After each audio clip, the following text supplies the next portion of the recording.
बालमुकुंद चाचा देखो एक जनी बड़ा लाचार होके पीड़ा उनका बर्दाश्त नहीं हो तो अपना निरहुआ से कहतरी का कहतरी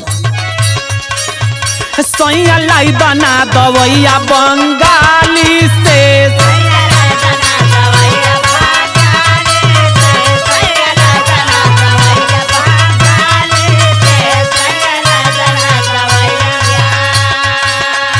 दर्द उठता के राजा रात काली से दर्द उठता के राजा रात काली से सैया लाई दाना दवैया बंगाली से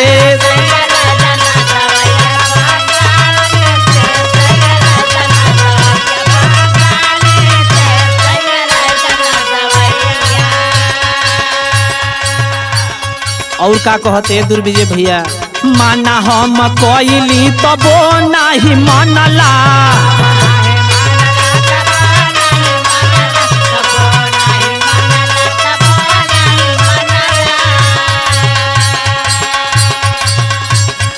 करुआ के तेल राजा खूबे ढरकवाला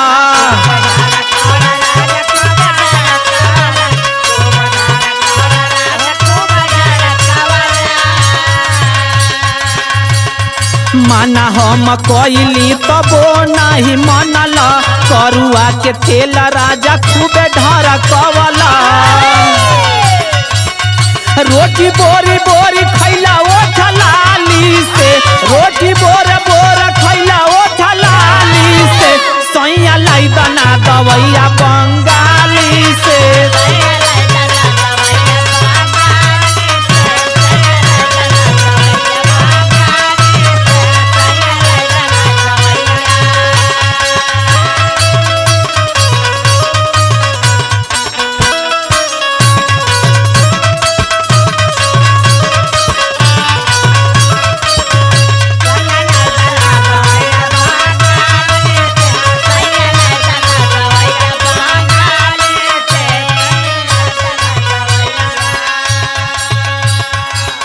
और बतावतिया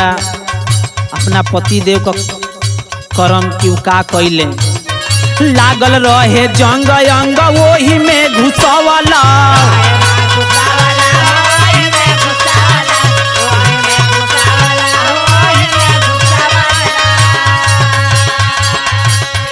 के कनस के सुई राजा वही दिन लगवाला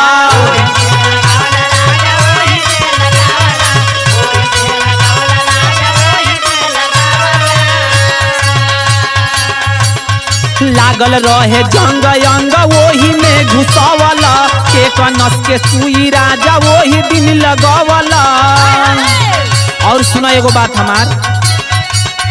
साथ ले जा राजा जी तुआ बवाली के साथ ले जा राजा जी तुआ बवाली के सैया लाई दाना दवैया बंगाली से